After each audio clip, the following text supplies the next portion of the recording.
Good afternoon, everyone. Welcome to AICC's fourth video conference to the COVID challenge we are facing today. This will always be an open forum for discussion, and we encourage you to share best practices, offer your ideas and concerns, and help AICC determine next steps. You probably know by now, I'm Taryn Pyle, and I'll be hosting this call today. We also have Mike D'Angelo, President of AICC, and Steve Young, the Ambassador of AICC, that will be hosting this call today. If you are new to AICC webinars and conferences, and I do know we have a few on today, and we want to welcome you. We have a few housekeeping details before we get started. As you know, the call will be 60 minutes long. A link to the recording will be available at aiccbox.org/COVID the Monday following the call, along with any materials discussed or offered. I do want you to know that on these calls you can hear us, but we can't hear you unless I unmute you. So just to do a quick sound check, if you can either raise your hand or post in the chat area that you are on and you can hear me, that would be greatly appreciated. I see that. Great. If you would like to help, this is how it works. You post questions in the chat area. If you'd like to raise your hand to respond to it, you raise your hand and we will unmute you and then call on you. During this call, everyone will be muted. If you dialed in on the phone and want to raise your hand, you can press *9. With technology, there's a possibility we could lose a connection. If that happens, we'll communicate with you through the chat feature. If you lose a connection, you just need to sign back on. As we begin, please remember AICC is an international trade association, and as such, members are bound to uphold the letter and spirit of all applicable competition and antitrust laws, including those of the U.S. and Canada. During this meeting, therefore, there will be no discussion allowed concerning prices, customers, customer or market allocations, specific accounts, discounts, terms, and all other matters prohibited by law. If this were to happen, we would have to end the call immediately in case there was any violation of the antitrust laws. So now I'm going to turn the mic over to Mike D'Angelo, President of AICC, who will open the discussion. Mike?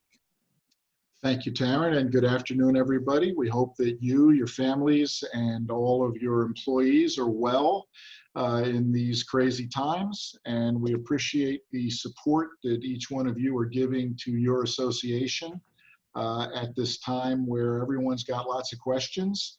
And we know from this group that everyone's got lots of answers as well. And we appreciate your openness and willingness to share the answers and best practices that you've come up with as we all blaze new trails.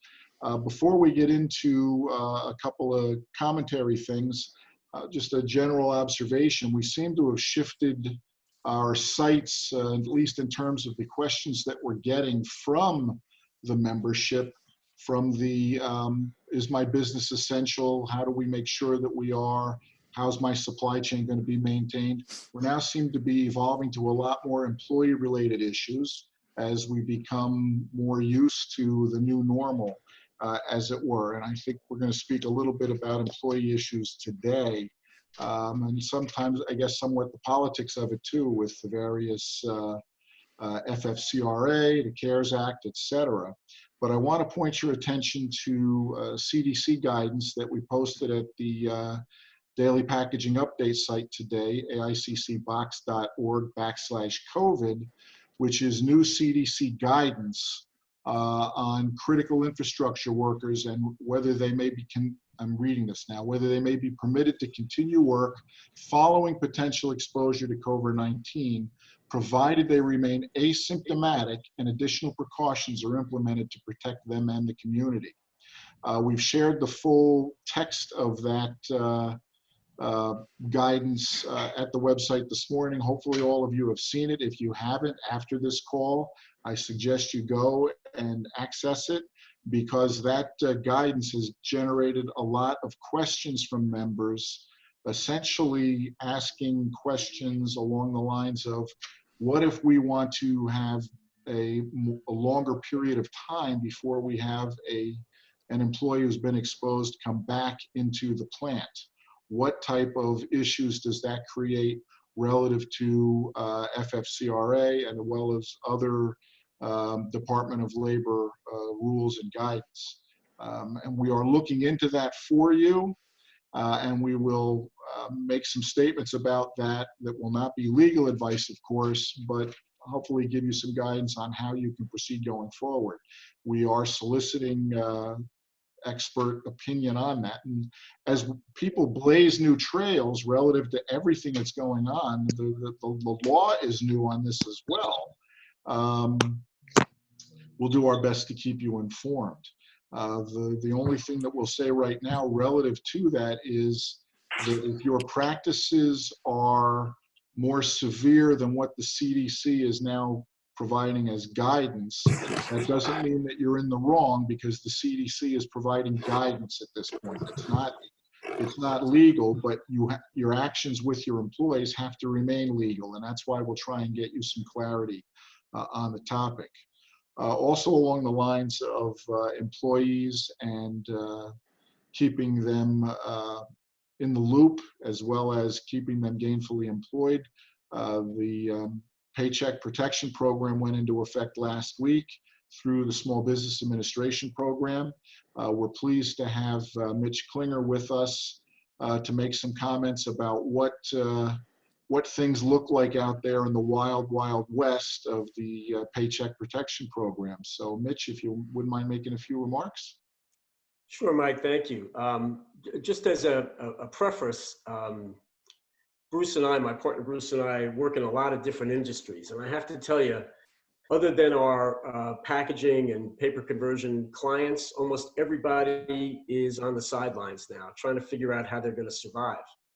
PPP loans, for most of them, are a waste of time because they simply can't keep their employees involved.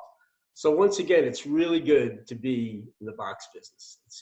I've said this many times, it's a wonderful business, and I'm happy to be affiliated with it. And you guys don't know how lucky you are, notwithstanding all of the trials and tribulations you're going through right now, that your doors are open. Most of you are substantially employing your employees. And it's really a good situation relative to the rest of the world. With that said, I checked on the internet, and I don't know how authoritative this is, but supposedly there are 30 million small businesses in the United States. Through Tuesday, 200,000 PPP loans have been processed. So, you know, and it runs the gamut. Some of you have already gotten your money. Most of you have gotten your applications in, and some of you are still trying to find a bank who will accept your application. A lot of the big banks, I think Chase finally got their stuff online. Bank of America is accepting applications. So most of the big banks are with the program. A question that I'm getting from a lot of people is, can I apply to more than one lending institution? And the answer is, be very careful about that, because if the SBA gets 2 applications with your name on it, then a fraud alert is going to go out. So if you're going to apply at more than one financial institution, make sure that these banks, you know, understand they have to notify you before they put the application in. But those of you who are having trouble, I urge you to contact other financial institutions. There are financial institutions out there who are actually looking for these loans. And if you have to put in more than one application, just be a little bit careful. Now, in terms of new regulations, the SBA issued some interim guidance last Friday. They issued some rules on affiliations, I think over the weekend or possibly Monday morning. They issued some guidance for not-for-profits. At the end of the day, the bottom line is this: your loan application should, in almost all cases, what they're looking for is 2019. Your 2019 either 940 or W3 listing. And that's what you should be putting together in terms of your justification for the loan. Salaries have to be limited to 100,000, and you can include only the following payroll costs. You can include payments for health insurance, net of what the employees reimburse you. You can include state unemployment and disability and various other state taxes, which vary from state to state. Right? And you can put in 401k and other retirement benefits. And that's what the basis of the loan is going to be, kind of 1/12 of that 2019 number times 150%. And that's what they're going to loan you. Now, the other thing a lot of applications have on them is, how are you going to spend the money? And that's what most people are worried about now. Now, there are 2 testing periods. One of them is, I think, March 25th to June 30th, 19, and then the first from January 1st to February 29th, 2020. Now, they haven't issued regulations on this yet, but what they're going to be looking at is a full-time equivalent employee numbers. So you're going to have to look at employee hours. And you're going to have to make sure that the hours in the 8 weeks after you get the loan are equivalent to the full-time equivalent hours in those 2 testing periods. And that's providing a big challenge for a lot of people. I mean, if you were very busy during those testing periods and you're not very busy now, you've got to find ways to beef up those hours. And people are getting very creative on this. They're coming up with extra holidays to pay people. They're coming up with all kinds of ways to kind of beef up the employee hours during this period where they're not busy to make sure they get full forgiveness of that loan. And that's something that all of you should be, if you've gotten your application in and you're just waiting for the funding, now you've got to sit down and really take a hard look at your full-time equivalent hours and figure out how you're going to make sure that you get this loan forgiven. And it may require some creativity in terms of coming up with additional paid holidays and additional reasons to pay your employees. So Rich, if I could interrupt you, please. Sure. One way you could do that too is to have your employees go to AICC's packaging school and take some training. There you go. Great idea, Mike. Absolutely. For those of you who were busy during those testing periods, this is going to be really crucial for you. And also understand, you have to spend 75% of the money on payroll and payroll-related costs, and 25% can be spent on rent, utilities, mortgage payments, things like that. So, now's the time really for that kind of planning. Just a couple of other things that have come down the pipe. For those of you, initially, when the regs came out, when the law came out, they said that you couldn't apply for another loan under this program. But now what we found out is that if you have multiple companies, as long as under the affiliation rules, you're less than 500 employees in those companies, you can apply for a PPP loan on each of your companies. So if you've got a fulfillment company and a box company and a shipping company, you can apply for separate loans on all of those companies. You can also apply for EIDL loans on those companies, as long as you're not using the money for the same things. Now, the EIDL loans are kind of interesting because the first $10,000 is just a gift. They'll send you a $10,000 check on each of the companies, on each of your operating companies. But another thing that came out in the last 2 days is that's limited to $1,000 per employee. So if you apply for an EIDL loan and you have less than 10 employees in the company that you're applying, you're going to be limited to $1,000 per employee in terms of that $10,000. Let's see what else. The COVID Act, the First Act, the CARES Act, also had enhanced FMLA and sick pay included, which kicked in April 1st. But the Department of Labor has exempted any employer who's under 50 employees. So if you're under 50 employees, you do not have to comply with the expanded sick and FMLA leave. What else? Just a remark that I made on the video call that we had last week on this. The unemployment numbers are terrible. They haven't said that we're going to be in a recession yet, but we're in a recession, and you've got to plan accordingly, which means you've got to do everything to preserve your cash flow.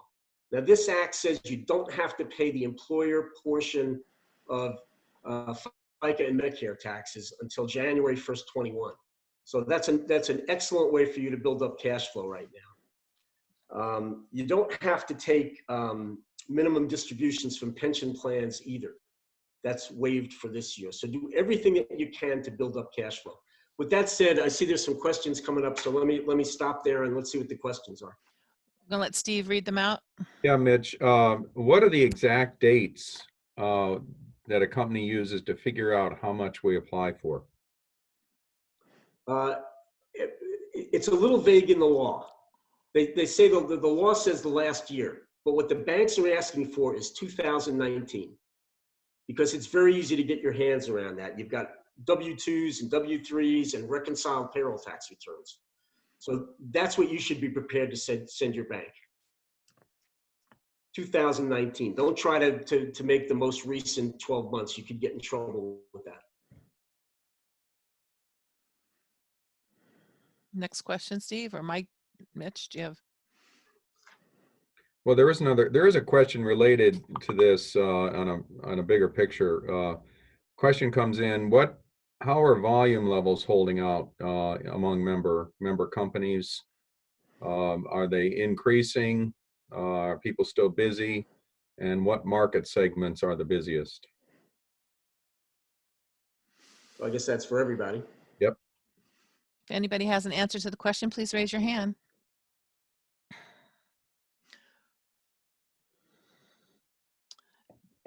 Jean Marino, I'm unmuting you. It's not letting me unmute you. How about now? Yep. So we've got kind of a mixture across multiple facilities. There are a couple plants in our mix that have more heavy weighted non-essential. They're obviously down, one quite a bit, one moderately down. The other plants have been busy.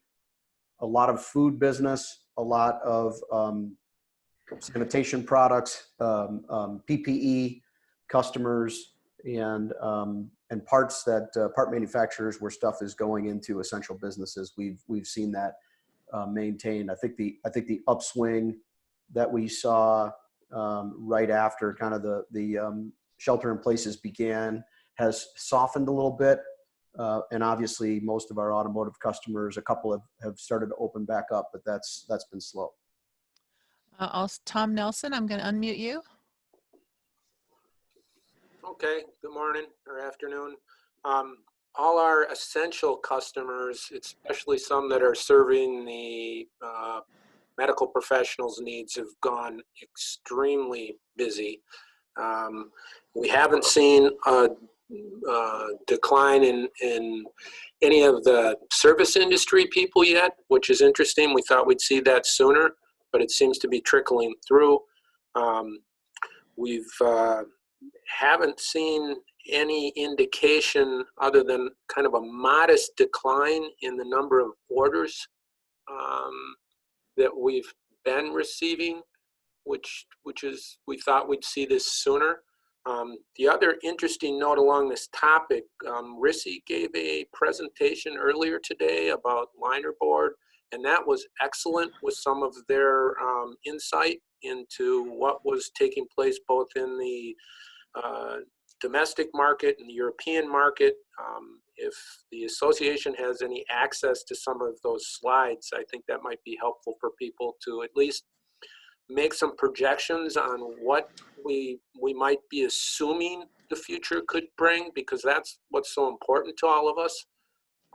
We want to keep everybody busy and working, as Mitch alluded to in the PPP, and the easiest way to do that is if we have some confidence in the future. Yeah, Tom's referring to the RISI webinar earlier today. We were on it. I have a request into RISI if we can share Ken Waghorn's slides, because I agree with Tom. They were very, very optimistic, especially for Ken. So we'll hope to share those with you. Steve, thank We you, have Tom. another question back for Mitch. There have been recommended changes to the 401k withdrawal and load rules. Can you speak to that? Well, I think it's all pension plans, and you don't have to take minimum distributions at all this year. If you can take a distribution this year and elect not to pick it up as income, you can repay it or pick it up as income over the next 3 years. They've also delayed the funding of the employer pension plans. They pushed that back, I believe it's 3 months.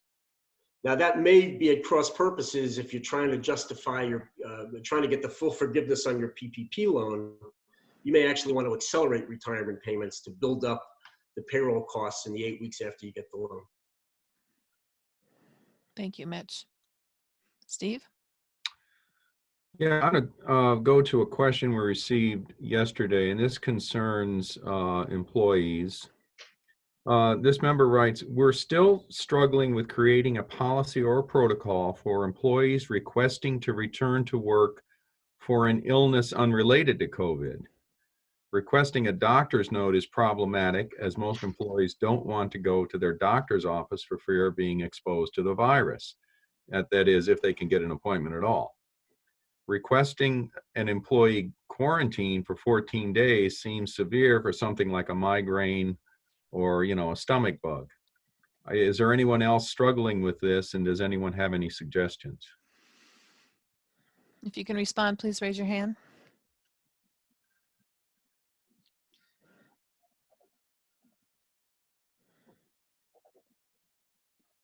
No one?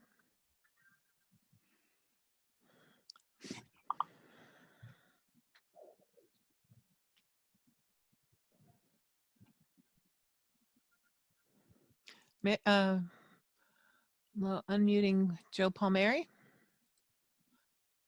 All right, good afternoon, everybody. Can you hear me, Tara? Yes. Yes. With what we're doing, because it's difficult, as the question said, to have people try to go to the doctor. We typically have a note right now. They may be able to do it through telemed to get something, but we're asking them to be symptom-free for 24 hours. So when they do come back, we'll check their temperature, all that stuff, and kind of check it periodically just to make sure they're clear. Thank you, Joe. We have another person responding, 267-210. 4360. I'm unmuting you. Yeah, Taryn again, everybody. It's John Coach at Acme. We're 3 days if they are in that situation symptom free. 3 days.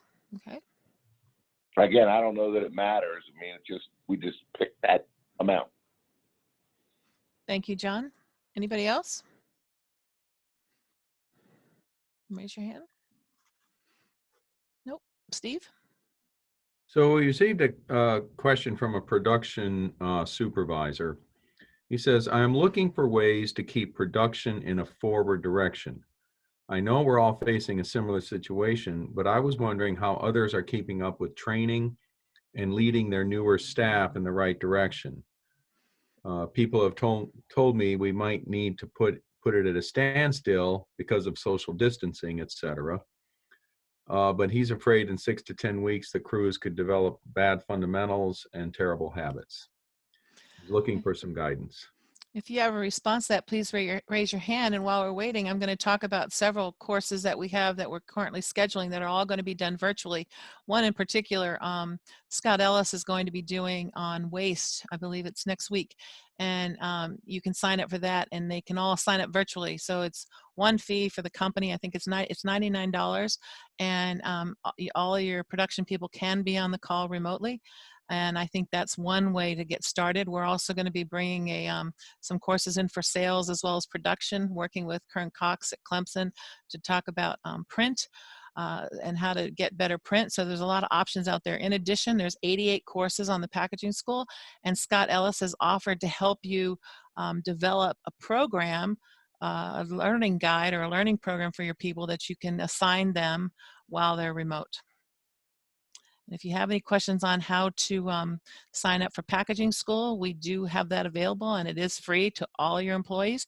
But we also have an administrative position that you can get where you can access and assign courses to your people, and that's a one-time fee of $1,000. Anybody else have a response as to what you're doing creatively with your employees when they're working from home? Please raise your hand.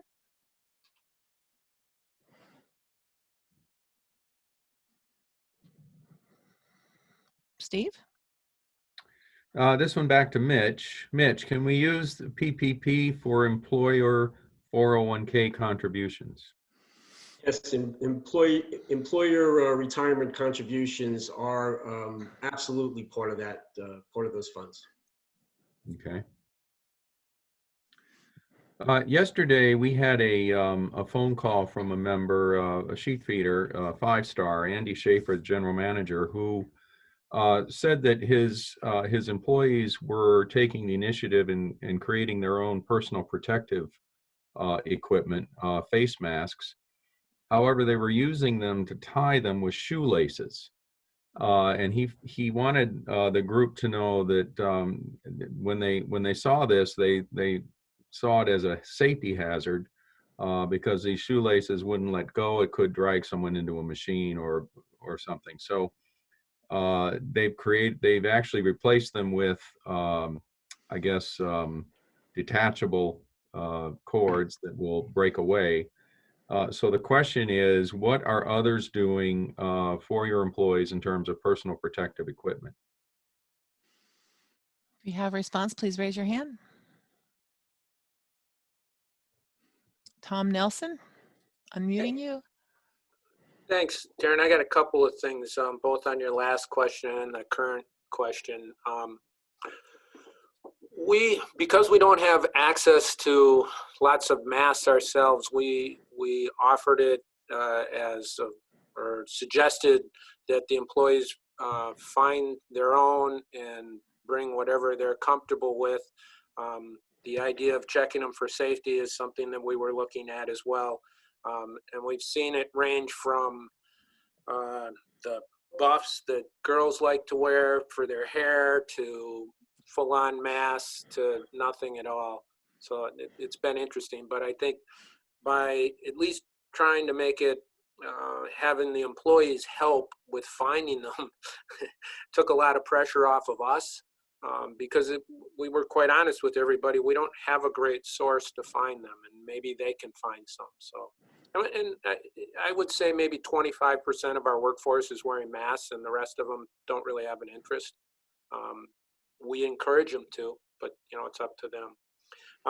Going back to what some of the people that are working remotely do, now is a great time to go through all your printing plates and cutting dies and pull out all the obsolete stuff. I know we've all got piles of that stuff sitting around. We started a project on that, and that then led to identifying obsolete customers that are in our system, and that was really helpful. Then some of these people that can work from home that can go in the system, if you're running one of the more common box ERP systems, I'm sure we've all kind of think of it as a 5S event for information that just hasn't been touched in a while. So there was a lot of that, and was helpful. Thank you. We have quite a few responses here, so I'm going to call on each one. First is 267, Mr. Coach. I'm going to unmute you. I've got you unmuted, but there we go. Okay, you're unmuted now. Apologize. Okay, regarding masks, we made it mandatory as of yesterday. Not necessarily, we don't have any masks, so we had them bring their own. So that's going over fine, and that's more to protect the community than it is to protect the person, according to CDC. But once they recommended we do it, we went ahead and did that, and it's gone over fine in the plant.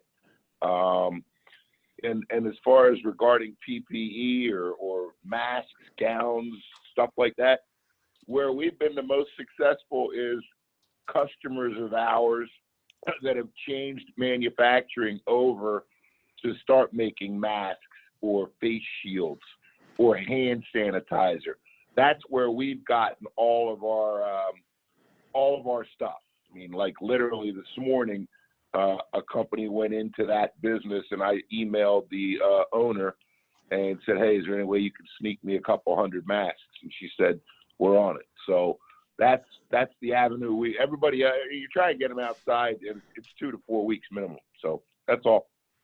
Okay, Robert. Darren, just one quick thing. AICC is going to put a link up tomorrow for Jim Nelson shared it with us. Jim Nelson, formerly of Green Bay Packaging, of a source for masks. And Tyndall Photographic, an AICC member, is also selling masks. And we did put that link up sometime last week at the AICC /COVID website.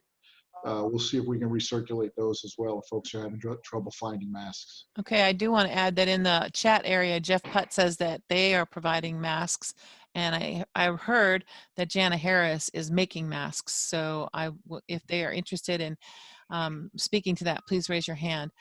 Robert Niedermeyer, I'm calling on you. Yeah, can you hear me? Yep. Okay, yeah, so we found that we had to do like some creative stuff and think a little different. We started ordering bandanas, just a couple hundred of them for the different facilities, and just start with that because they're readily available still, I think. And they're simple, they're washable. And one of the things we didn't want to get into was the face mask side, taking it away from first responders, and also the disposable side of it. You know, then all of a sudden you have to have a constant supply. So, you know, we've got the bandanas, and one of the other things that we were able to do is actually find people in the community who, you know, there's a lot of people who know how to sew out there. And so you find people who can do this, and whether it's, you know, 20 here, 20 there, and make some face masks, and now you're helping them earn some income by paying them for it, and it's kind of a nice way to offset it. Also, for some of the other cleaning supplies, which are just in, you know, high demand and short supply, we've started, you know, looking at how can we start making our own Purell. We started ordering kind of big mass quantities of aloe and alcohol and different ways to make that all up on the spot and backfill your Purell little things in the offices and stuff like that, because everybody's using it so much, you know, where's the supply going to come from? So that, as well as other cleaning kind of solutions, looking to try to get it in bulk and then break it back down into smaller quantities. So we have it available when we have to start cleaning, you know, if we have somebody come in who might be at risk or something. So those are some of the things we did. Thank you, Robert. Hey, Taryn, there's a question here on face masks that I think is kind of interesting. How do you know if the masks available are even doing anything? To avoid and this is in quotation, wrongful death lawsuit, would providing bandana masks protect you, or asking employees to provide their own? Is that even lawful? I think David's on the line. I think maybe he should handle that one. Okay, hold on a sec. Hold on, David, I'm unmuting you right now. There you go. Can you hear me now? I can. Okay, great. Yeah, there's a lot of uncertainty regarding this, and right now, again, this is not legal advice, this is just my thought, but I think to the extent that employers are sort of being flexible with this, we should neither encourage nor discourage.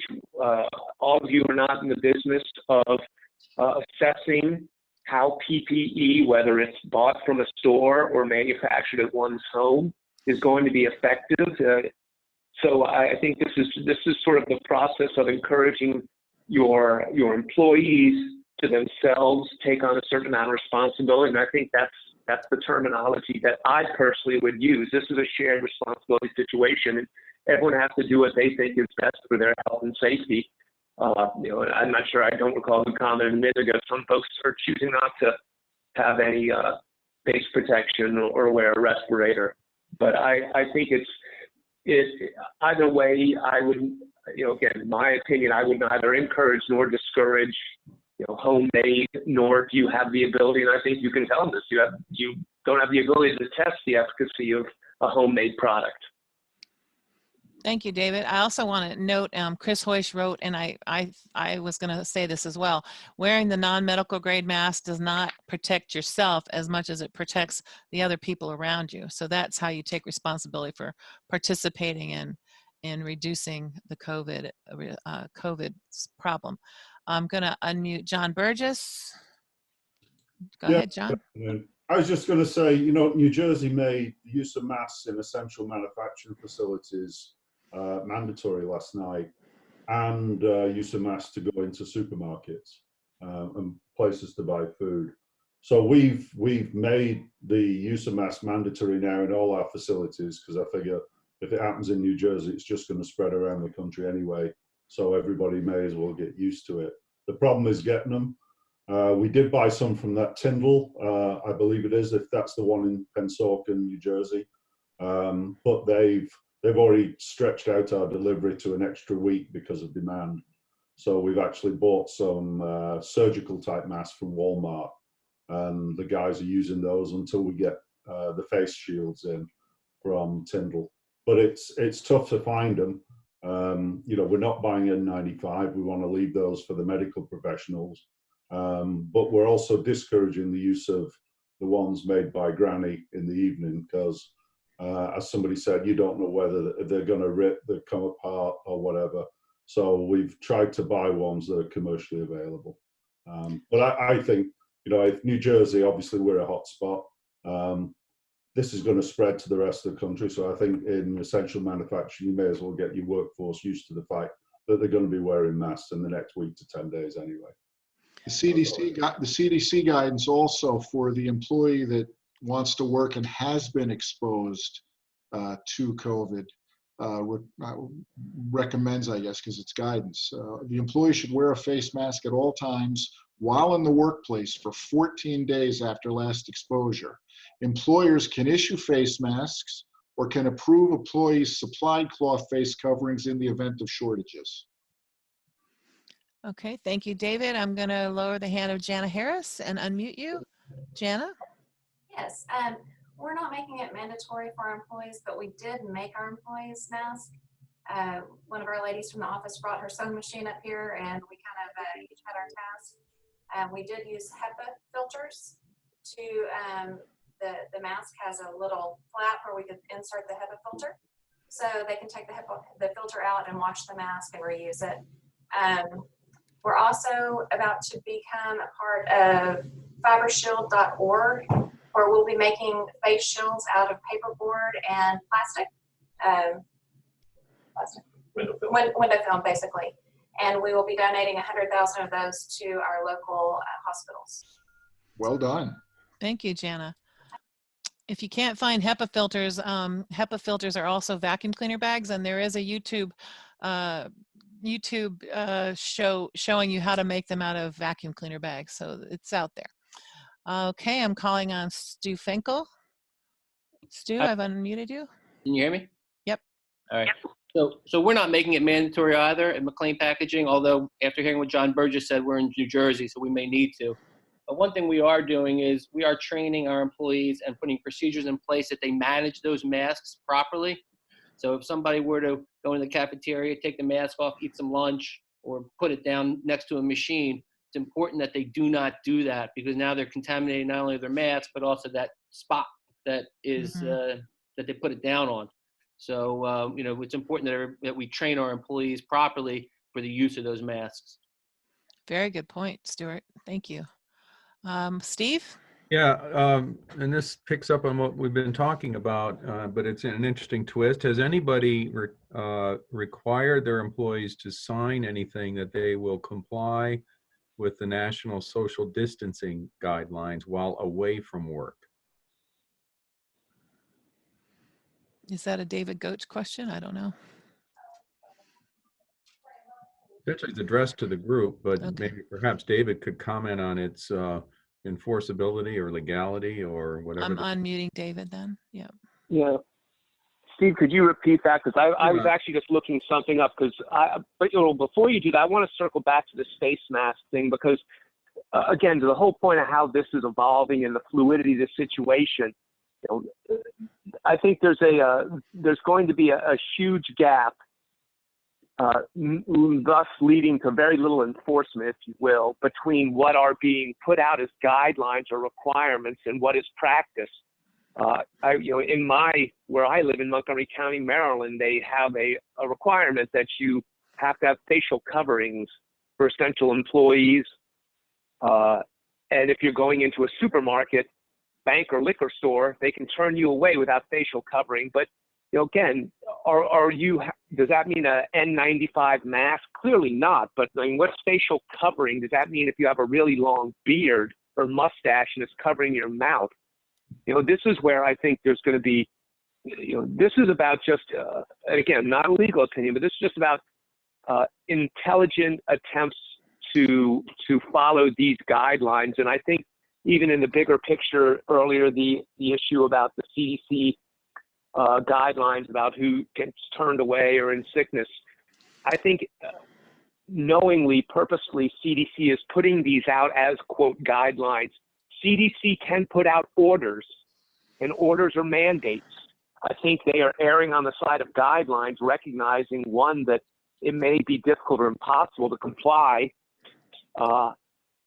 or also recognizing that it's changing day to day, hour to hour. So that's just a broad statement about what y'all are doing in your shops, and you know how people might be jerry-rigging their facial coverings. But anyway, to this question, Steve, could you repeat that one? Now I got to find it.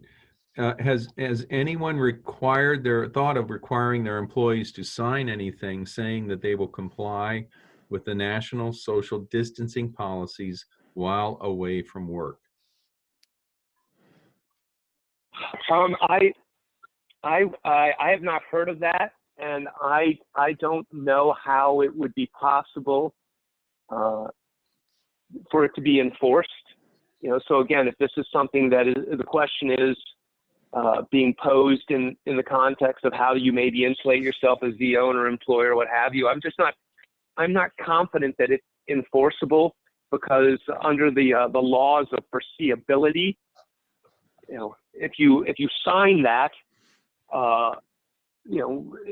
there are contingencies that are going to come up, that someone's going to be placed in a situation where, again, it is foreseeable. That's the legal terminology, that someone would then go beyond that, whether or not it's in the scope of their work, or someone talked about, what if someone gets pulled into a machine? Do you not try to help them because you have to maintain social distancing? I'm not going to violate something I signed.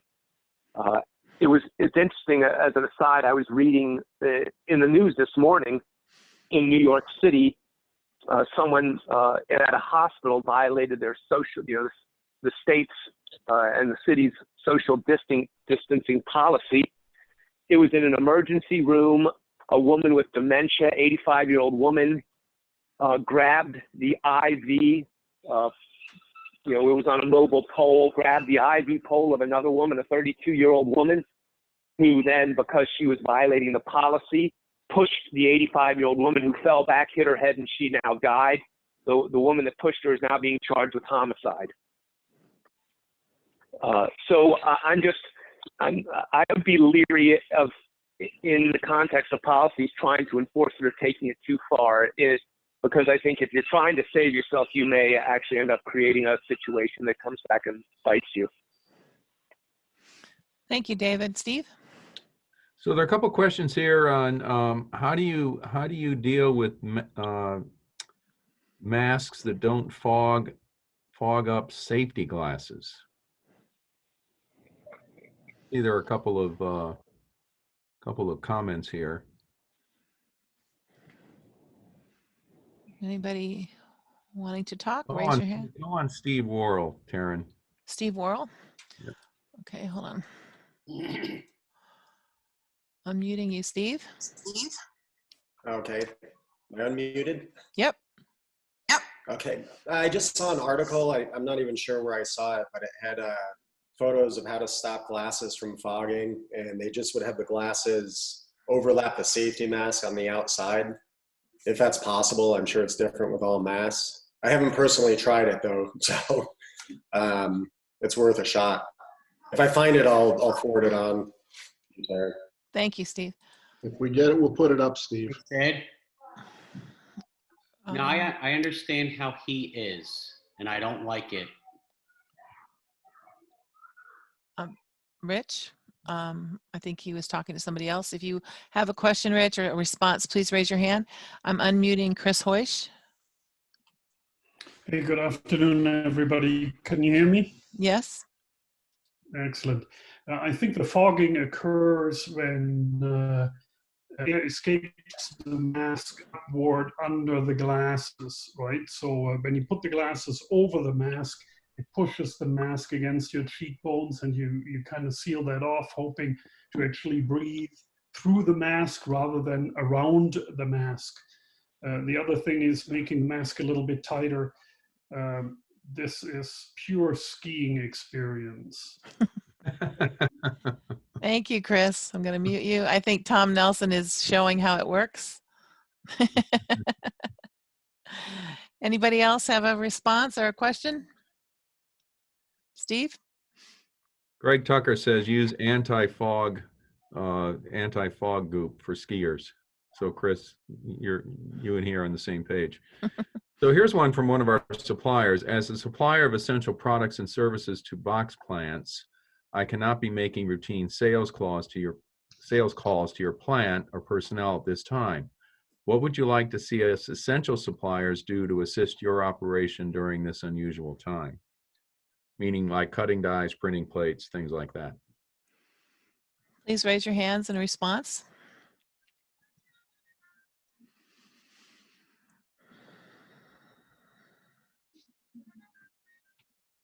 Is anybody having problems getting supplies from their? Greg Tucker, I'm going to unmute you. Greg? We have plenty of cutting dies and printing dies coming into our facility. They come into the area of receiving. They're left outside. We're not signing any kind of receipts. We just look and wink and say thank you, and they're on their way. We're not allowing anybody inside of our facilities. But commerce carries on and it goes forward, just in a different way. Thank you, Greg. Anybody else?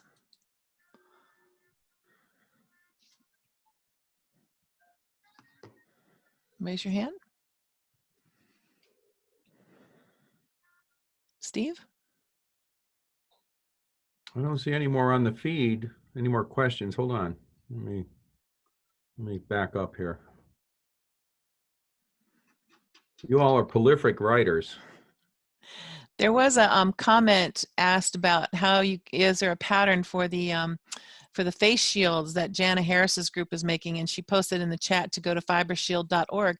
And I wanted you to think about this might be a way that you can get hours to your people if you have a way that you can be making those while they're in the plant. Boy.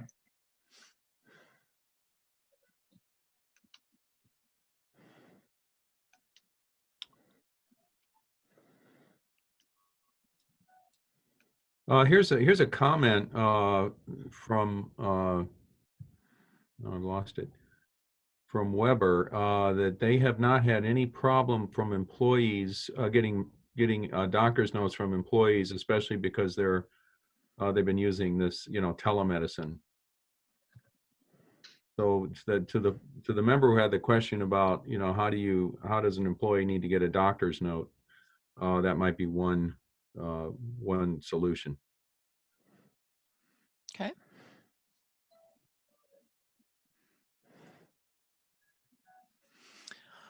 Well, any other questions? Hold on, Taryn, let me look. Okay.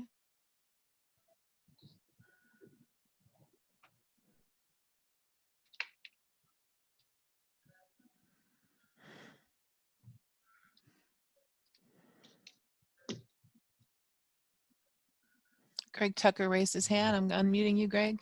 Yeah, I want to reiterate, if you study the law, this is for you, David. There are no doctor's notes required for leave of absence for any kind, whether you're taking care of a sick patient or you're sick yourself.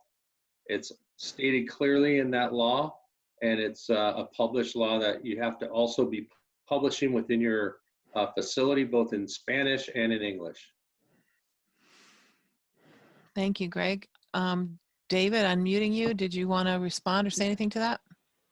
Yeah, I agree. The terminology, and I'm going from memory, but it is at the recommendation of a doctor. So that could be interpreted many ways. So you're absolutely correct. Thank you, David. And AICC posted those posters in English and Spanish at the COVID website. We'll put them back on the website for tomorrow's posting so that anybody that doesn't have them, they should have been up since April 1st or 2nd, I believe. We'll make sure that you've got access. We had here's just a comment from someone, really an admonition. If you're making your own bleach solution, read the label on the bottle so you know what percent concentration the bleach is. We have heard that federal regulations have been relaxed for some bleach manufacturers, allowing them to reduce their concentrations from 98% to 80%. That was from Michael. That's from Michael S. I don't know if Michael, you want to elaborate on that?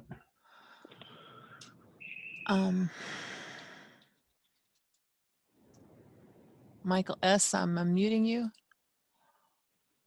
Michael? Hi, can you hear me? I can. Yes. Yeah, so one of our customers is a contract manufacturer that makes bleach, and our salesman heard that from them, so I just wanted to pass that along to the group so that if you are making your own bleach solutions, that you're aware that you might need to put a little bit more bleach versus water in your solution to get the 10% overall bleach concentration.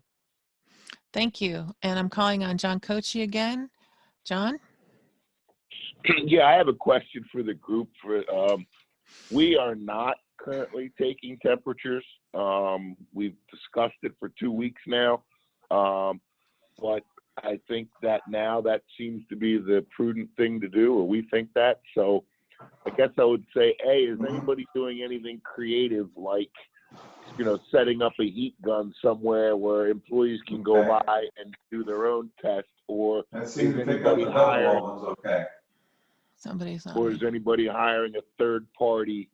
We're also looking at that. That's damn expensive. It's almost $30,000 a month to cover the 4 shifts. Thank you, David, John. And if you have an answer to that, please raise your hand. I have somebody that's. The density of that sheet's different. Obviously, I'm a 2. Okay. Anybody have an answer to that?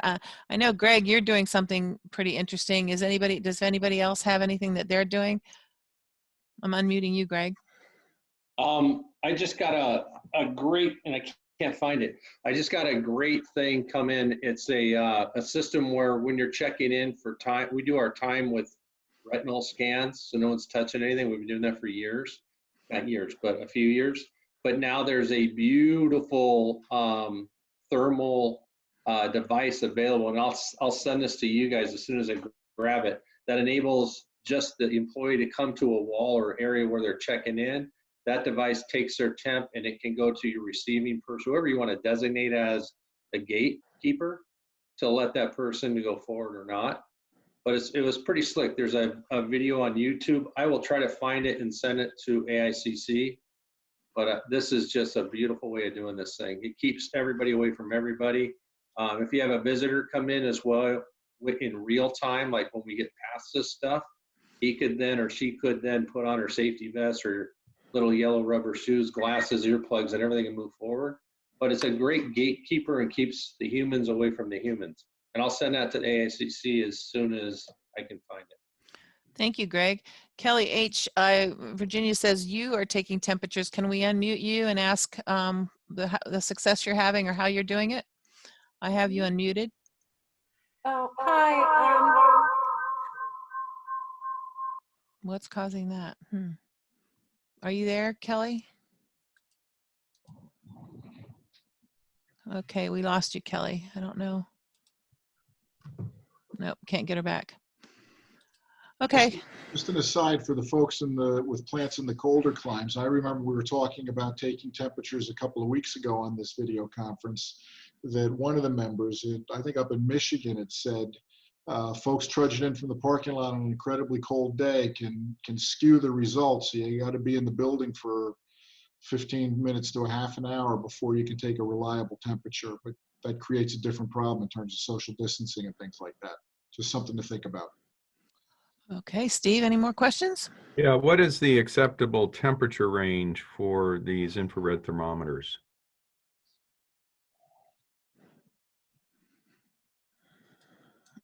Anybody have an answer to that?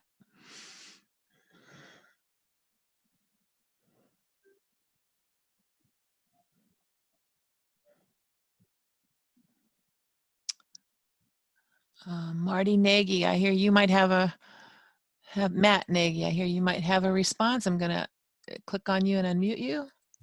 Matt? Yeah, we check temperatures every day, and if somebody's over 99.5, we send them home. Typical readings are around 97.5. You send them home at 97.5? We send them home at 99.5 and above. Okay. And a typical reading is 97.5. Okay. Anybody else? Ian, I heard that you might have a response to this. I'm going to unmute you. Ian? No?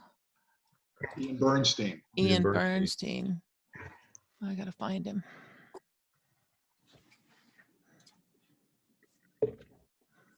Ian, if you have a response, please raise your hand. I can't find you using this. Okay, Steve, any more questions? Let me check here. I don't see any new ones come in. The temperature range on the thermometer was the last one that's popped up.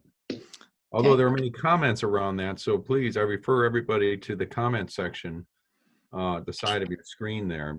You'll see some good information. Jean Marino states that CDC states fever is over 100.3. I think that's really important to know. Well, I think we're about ready to wrap this up. I just wanted to remind everyone that if you are interested in putting together an education program for anybody on your staff team to help with your hours as well as get them trained for after the next 90 days, we do have 88 courses available on Packaging School. Scott Ellis has offered to put together a training curriculum for your company. And as I mentioned, we do have an admin role available for $1,000 that allows you to assign courses and track whether or not they're taking the classes and if they're passing the classes, which I think can be pretty valuable. Mike? Thanks, Taryn. Thank you, everybody, for participating. I mean, AICC provides this forum, but the members provide the information, certainly the questions, and as you can see, mostly the answers. Couple of housekeeping things in addition to what Taryn said. She mentioned earlier the Reducing Waste for Profit webinar series. It is not a $99 charge for that. That is a free webinar. It's being sponsored by Sun Automation, and that's going to be on April 14th through 16th. And we appreciate Sun Automation sponsoring that. We have another webinar coming up, three-parter, April 21, 28, and May 5th, Think Tank Bottleneck Webinar Series. That's with the AICC experts, Ralph Young, Tom Weber, and Scott Ellis. So we're working on providing programming that is accessible remotely, given the situations. And we appreciate that. Remember to go daily to aiccbox.org/COVID. AICC's offices are closed, but our staff will be on holiday tomorrow. So if anything comes up, there'll be a little note on the website. You can call me or send me an email, and we'll see to it that your needs are taken care of. We wish everyone a great Passover, a happy Easter, a pleasant spring weekend indoors or socially distancing outdoors. And we thank you very much for your participation. Thank you, everyone. Thanks, everybody. Bye-bye.